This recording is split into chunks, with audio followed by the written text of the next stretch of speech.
મિત્રો નમસ્કાર, good morning. મિત્રો બીકે ન્યૂઝ વાવ ઓફિશિયલ ચેનલ મારી ચેનલ છે અને આજે હું વિડીયો શેર કરું છું. 7 વાવ વિધાનસભા પેટા ચૂંટણીઓ આવનારો સમય આવી રહી છે ટૂંક સમયમાં. એટલે મિત્રો આપણા ઉમેદવાર કોણ હશે વાવ ભાજપ મંડળ તરફથી એ તો આવનારો સમય ભાજપ પ્રદેશ કમલમમાંથી નક્કી થશે અને જિલ્લા મોવડી મંડળ નક્કી કરશે. તો મિત્રો આપણે થોડીક ચર્ચા કરીશું બ્રેકગ્રાઉન્ડ લેવલના ઉમેદવારો. એમાં સ્વરૂપજી ઠાકોરનું નામ ફર્સ્ટ નંબરમાં છે, કારણ કે 2022માં સ્વરૂપજીભાઈ ઠાકોર સાહેબ જ્યારે ચૂંટણી લડ્યા હતા અને 85,000 આસપાસ મત લીધા હતા, થોડીસી ચૂકમાં વાવની સીટ આપણે ગુમાવી બેઠા હતા.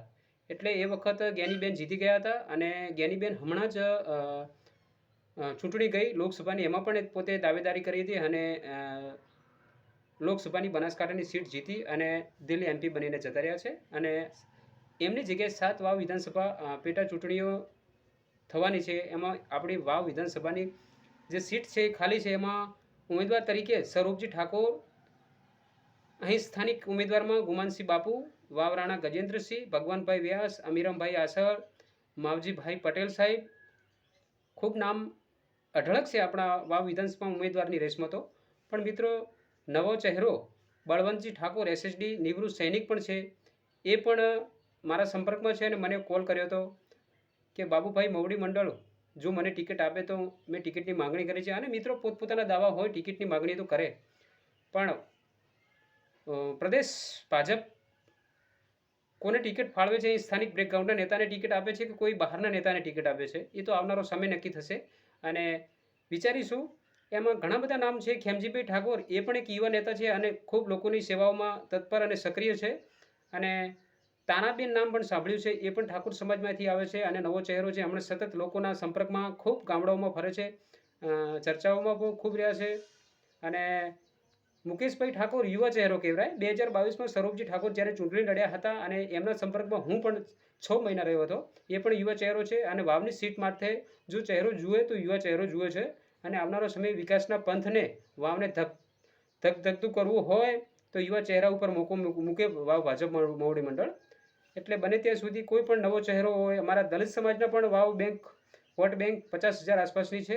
એમાં પણ ડૉક્ટર અરુણભાઈ આચાર્ય બહુ મોટું નામ છે મારી સમાજમાં અને જિલ્લા પ્રમુખ અનુસૂચિત જાતિ મોરચાના પ્રમુખ પણ રહી ચૂકેલા છે. અને આંબાભાઈ વેજિયા એ પણ બહુ મારા સમાજમાં વડીલ છે અને બહુ સક્રિય છેલ્લા સતત 25-30 વર્ષથી ભાજપમાં છે અને બહુ સક્રિય છે સંગઠનમાં. એટલે મિત્રો ચૂંટણીઓ આવી રહી છે. ચૂંટણીઓમાં કોણ જીતે છે અને કોણ હારે છે એ તો લોકો ઉપર જતું હોય છે મિત્રો. પણ એક વિડીયો શેર કરવાનો મકસદ એટલો છે મિત્રો કે આવનારો સમય શું થશે. વાવની સીટ એ લોઢાના ચણા સમાન છે. એટલે બને ત્યાં સુધી લોકોના આધારે અને વોટ બેંકના આધારે ટિકિટ ફાળવાય તો સારું રહેશે. અને મેં જે નામ બોલ્યા છે એમાં સ્વરૂપજી ઠાકોર ફરીવાર જો ભાજપ રિપીટ કરવામાં આવે તો 99.99% ચાન્સ ઠાકોર સમાજમાંથી ટિકિટ મળવી જોઈએ, મારા અભિપ્રાયો છે. કારણ કે હું સંગઠનમાં છેલ્લા 3 વર્ષથી કામ કરું છું અને સંગઠનના બધા અનુભવો છે.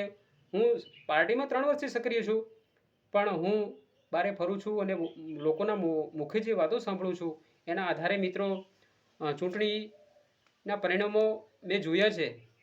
એટલે લાંબુ તો હું તમને કંઈ કહી શકતો નથી, પણ વાવ ભાજપ મોવડી મંડળ કોના ઉપર દારોમદાર ટિકિટ આપે છે એ તો આવનારો સમય બતાવશે. એટલે મિત્રો ઘણા બધા મારી સમાજમાંથી મેં 2 નામ મૂક્યા છે મિત્રો. અમારો પણ ક્યારેક વારો આવશે. એટલે મોવડી મંડળ ખૂબ વિચારે જાણું સ્ટડી કરી અને આવનારો સમય 7 વાવ વિધાનસભા પેટા ચૂંટણીમાં આપણા ભાજપના ઉમેદવાર વિજય બને એવી નેમ લઈશું. હું પણ એક પાર્ટીનો નાનો કાર્યકર્તા છું. એટલે મિત્રો વાવને વિકાસ તરફ લઈ જવું હોય તો હજુ આવનારો 5 વર્ષ આપણે આપણો ઉમેદવાર જોશે. કારણ કે ગવર્મેન્ટ ગુજરાત સરકારમાં ભાજપની છે. છેક સુધી સાંકળ હોય તો કોઈ કામમાં અડચણ ના આવે. એટલે બને ત્યાં સુધી આવનારો સમય આપણે ઉમેદવાર આપણો કોણ આવે છે એ તો આવનારો સમય મોવડી મંડળ વાવ ભાજપ નક્કી કરશે. અને ઘણા બધા પ્રશ્નો છે. અને મિત્રો અત્યારે વાવ બેંક વોટ બેંક ઉપર વધારેમાં વધુ જો ઠાકોર સમાજનું પ્રભુત્વ છે એટલે બને ત્યાં સુધી ઠાકોર સમાજમાંથી ઉમેદવાર આવે